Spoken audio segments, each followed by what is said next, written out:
So welcome everyone back to Pommy and Oz. Hope we're all doing really well. If you're new around here, make sure you hit that like button, hit that subscribe. It really helps the channel out. Can't thank you enough for the support. And we're here today to talk about Carlton versus Essendon. My Blue Boys getting the job done. 96 playing 70. Blues by 26 points in a game where the Blues were really professional in this. Kept them at arm's length. Leading the game for 118 minutes and 17 seconds versus 1 minute and 7. They led pretty much from start to finish. And the Blues were really, I'd say it wasn't the most refined game you'll see a side play, but it was incredibly professional and incredibly mature. And we've gone from being the bash and smash baggers to the blue collar Blues. So now we've got like an air of, we're 25. We've served our apprenticeship at Macca's. We've done a few TAFE courses on a night time. And we're now there. We've upgraded. We've not gone with the Kmart suit. We've gone somewhere nice. We've got a decent suit. We have our coffees at Degani. Life is good. And the Blues were really assured in here. And we talked quite heavily about stats in this game. A few of you asked for a written preview. We trialed that this week, and you saw some of the names that were in that, and we're going to go into that again. But in this game, we really did see Voss flex his almost tactical muscle, it has to be said, and looking for different avenues in which he could hurt the opposition. And it was interesting. We talked about Nick Martin and Zach Merritt in the preview, two players that we thought could cause Carlton problems.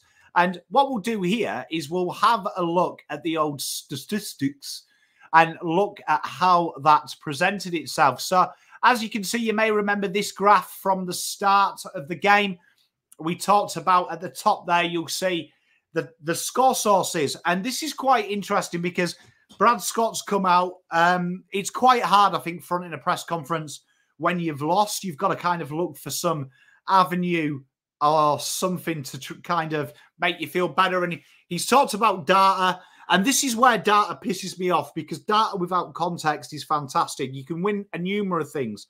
He mentioned a few little things about the inefficiency and stuff, but you've also got to take into context where them shots were scored. And you can see at the start of the game, we talked about Essendon had the back half, and the stoppage was definitely going to be an area that they wanted to win. The centre bounce particularly, and the stoppage, and definitely really execute from that back half of the ground. That's probably where Carlton are the most vulnerable because of the way they play. But also we talked about Essendon are very similar to Carlton, that they commit men forward to try and hemorrhage you in.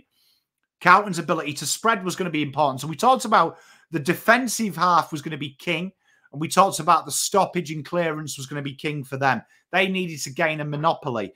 And as you can see here, it did pan out that way. As you can see, post-game there, you'll see the difference pre-post-game and then the difference in-game. And you can see the rise here for Essendon. They did increase that stoppage. And the centre bounce, they did have a 3.3 and a 5.1 advantage in there from where they usually are. But you can see here, the Blues still did enough to break even in the centre bounce and also the stoppage. But these are the telling ones.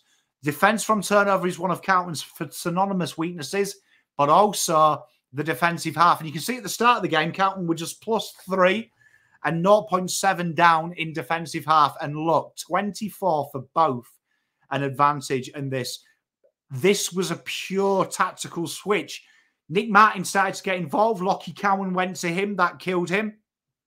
And also, for the stoppage part, they understood how Zach Merritt works. And it's interesting. His touches, 7 of them coming in the back half of the ground. That's where they set up defensive half stoppage. He just float down there and using his very good pincer-like kicking at times. This was a real good tactical masterclass for Voss in the terms of understanding their components and what we talked about pre-game. The ability to gain the ascendancy here shouldn't be understated. And TDK's role, even though he lost the hit-out battle, that was heavily in favour to Essendon. His work being an extra midfielder around them clutches really did pay off. And the entries that we saw with the way that Carlton set up in defence, particularly around stoppage, was to flood that area and force you long. And that was what we were talking about. Carlton's ability to overlap and underlap with Kemp and Mr. Sard was really poignant, that they didn't have that inboard kick to open up the angles inside 50. It was very, very similar, their inside 50s. So when they talk about kicking 9 and 16, it's because the shots were coming from absolute dog shit angles. And we talked about that with the Blues. You've got to make better, deeper entries. Also, the ability of Carlton as well to absolutely dominate one-on-ones. Carlton only lost 1-1 in one-on-one all game. And what happened is we saw what has happened quite a bit. Certain players being targeted. And I do find it fascinating because when you watch this game and you watch it again like I did this morning, teams keep falling into this trap of targeting Kemp. He had 2, he lost 1, but he did win 1. But his ability there to be the only one who lost one-on-ones, and that one-on-one was an overlap where there was a 5-on-2, is really impressive. The contested one-on-ones, though, Carlton did face in this game 7 one-on-ones. Yeah, 7 one-on-ones, and only losing 1. Where, if you watch what they did, they faced a staggering 1, 2, 3, 4, 5, 6, 7, 8, 17 one-on-ones, losing 2, 4, 6, 7 of them. The Blues totally managed to create them overlaps and that quick ball movement and running in numbers to present natural one-on-ones and really take the game to Essendon. This was a real tactical masterclass. So let's get in to how the Blues won this game and what Essendon did. And you can see here, stoppage. Very interesting when you do the last breakdown. There was an increase. As we said, this was going to be a big focus of theirs. They had to. Now, the negative of this is it increases your turnover scores against. That's what the Blues have really been focusing on. Losing a little bit of dominance around here, but making it hard to create chains. And that's what we've seen dramatically now. Carlton face less chains and more long roosts out of these areas where they've set up traps all around the ground. And you can see that in the turnover. Negative 23.8. Carlton defending in numbers and stopping that free-flowing ball movement. And that comes from the work they did on Nick Martin off halfback and Ridley. You found Ridley was almost anonymous. When he did get them intercepts or did have them opportunities, he had no short options to get some run and stun to go through. He had to kick down the channels, and the Blues really feasted on that. Negative 24 rounded up from turnover from them, plus 7.6. A stat, again, that keeps increasing for the Blues. And when we look at the defensive half generation, fantastic from the Blues. That pressure. Now, people will talk about the tackles inside 50. We're going to come on to the pressure numbers. It's very interesting that Carlton's method here isn't to hit the source of the problem. It's to take away the options and encourage teams to kick. What that does is create them little webs of deceit almost. Kemp taking intercept marks, 65 out. Saab, Boyd. It makes them create them opportunities. They've really learned now that from going real heavy on the tackles inside 50 takes men out of the game of the defensive. And that's what we saw quite a bit when we had them high numbers. Them handballs in the tackle contest. Carlton have looked at these rule changes and seen teams have got to dispose quickly. And they've been probably the fastest to adapt in the last 3 weeks since that rule 2 weeks ago of changing that mantra of not tackling, putting the pressure on and making them kick because it's so hot. It's a very smart play by the Blues. And only Sydney and Carlton have really adapted to this. We've seen some differences. And when we look in the forward half generation, as you can see, Carlton slightly down this week because they really did look at trying to create exits to benefit them. Both sides suffering big deficiencies. And this is something we're going to see quite heavily until it equalises out with the new rule change. And the centre bounce, you can see the Blues being consistent to where they are. Like we say, don't focus on stoppage and clearance. We're always going to be a very good side numerically from that with the makeup of it. It's what the scores generate from the lack of that. And that is really important to note that we was a very similar stoppage and clearance ratio. The Blues, though, were more impressive pound for pound from points from them areas. Pressure acts, and you can see here the Blues really adapting to that game plan. When you're playing teams defensive, right, who can generate off the defensive half, People look at tackles inside 50, and that's great. But you've got to remember, when you're tackled, you're out of the game if there's a handball. What Carlton are doing now is setting layers of pressure to try and invoke that. One will go, but someone will be there, and they've set traps. They're looking from stoppage and clearance, and particularly in the front half of the ground, for teams to kick the ball and dispose of it quickly. If we can get that happening and it's not short, we're winning. And long are the days gone, it feels like, when we saw teams like Adelaide do that pincer movement. Take the contact, handball, kick to the corridor, spread, game over, overlap. That is the big moment of Carlton turning the turnover game into its positive by not committing too early and trying to elude its insinuated pressure. And that is really important. And you can see here, Carlton's tackle numbers not so down. You can take that a 5 margin either way, where you can see plus 20.8. Essendon were forced to tackle. Carlton were looking at that overlap run and running in numbers and committing. So the short option was always there. So yes, they were tackled. Carlton have adapted to this role really quickly. And you can see the AFL are looking for teams that aren't busy. They want you to handball it quickly. They want you to throw it on the boot. And the Blues have players who are incredibly good at kind of almost duping the umpire into doing that. Cripper is the master of this. There's a few times where, under the old rule, it was interesting. When you threw it on the boot and missed, you got penalised. Now that's considered a good attempt. And it's a weird thing because incorrect disposal, dropping the ball, kind of have escaped, and they're looking for that initial contact. And that is an area that the Blues have been really smart. This is a stat that you maybe look at and go, oh, the Blues aren't tackling hard enough. But the pressure numbers are indicating Carlton have shifted their focus to try and speed you up. Teams are looking to dispose it quicker because of the rule. Carlton are trying to put you under pressure while you do that and try and kick to the hot zones where they've set traps. And they have mastered this over the last 2 weeks. Over the 2 weeks, Carlton have almost been the puppet master of opposition play. And they really did struggle, Essendon. And it was interesting, that move Cowan on Martin. Martin was one of the smarter cookies. He's a very intelligent footballer, and so is Zach Merritt.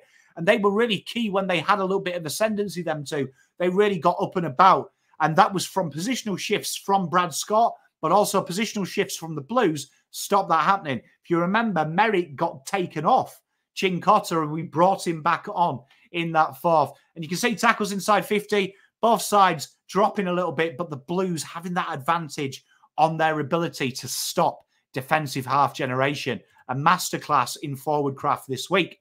Marks inside 50 rate, very concerning for both sides that they did increase.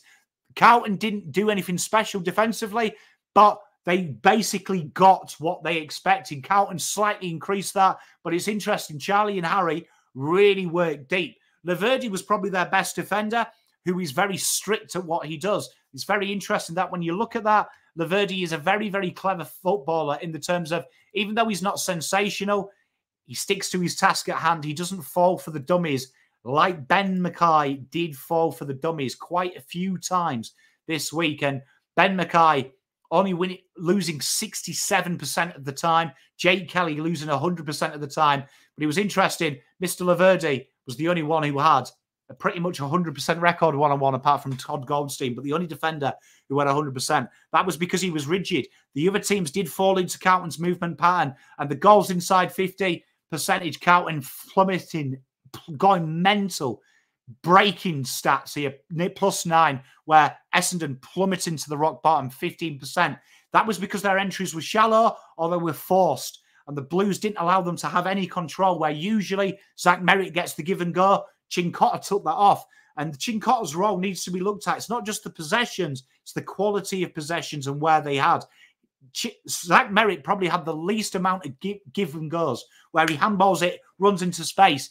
That was stopped. Chincotta did an incredible job of stopping him having the 1-2. And that is really why their numbers are so far down. 15% down by 5. A big issue there for Essendon. And they came across a very good defensive unit in the midfield. And scores per inside 50, Carlton hitting their average, which is what we expect, down by 10%. Again, see what I just said. Their ability to stun that 1 and 2 and to be able to be cut apart in the midfield was really poignant this week. A sensational effort by the Blues. And then we finish with probably our favourite numbers, defensive resistance. Carlton's rebound 50 rate in a game that defensive half generation was going to win. absolutely phenomenal. Shallow entries they feasted on. McGovern and Brodie Kemp particularly really enjoyed them looser rolls and really put pay to it. And Carlton, against, they defended it so well. They took them short options. They made them have too many possessions. An incredible, incredible effort by the Blues. And when you look at the intercept marks, both teams,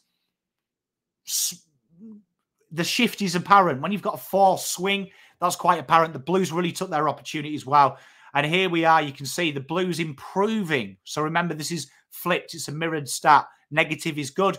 The Blues, 14.3% of one-on-ones lost versus 36.8%. A massive increase for them. So all in all, the Blues here really did show that they learned a lot in these games. And this is what we talked about. I didn't want to downplay Essendon. Their opposition they've played isn't as good. The Blues have refined theirs under a pressure furnace. One of the most pressured sides in the league, the Blues are, versus a mid-table side. And you saw this. They weren't used to this kind of pressure.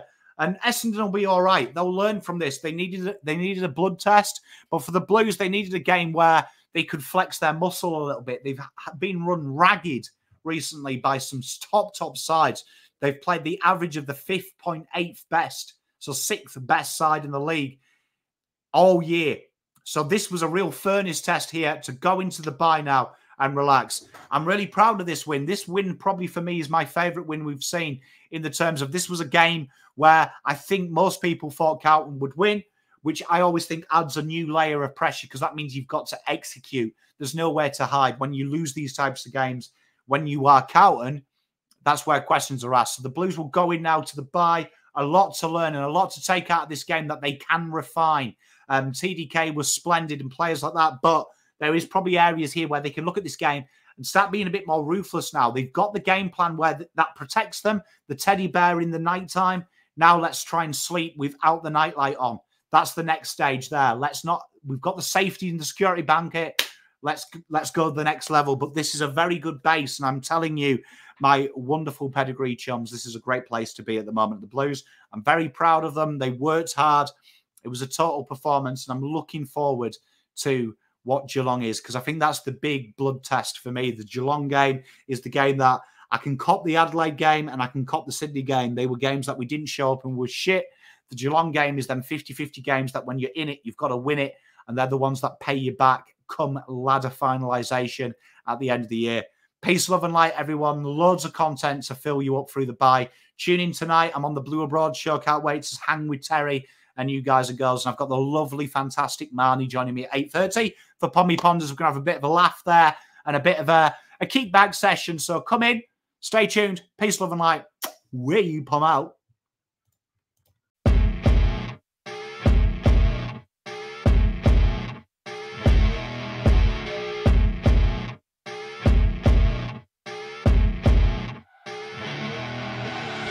I see her rolling up, Uber black Cadillac, high heel boots and a sexy body full of tats. Baby's bad, oh baby's hella bad.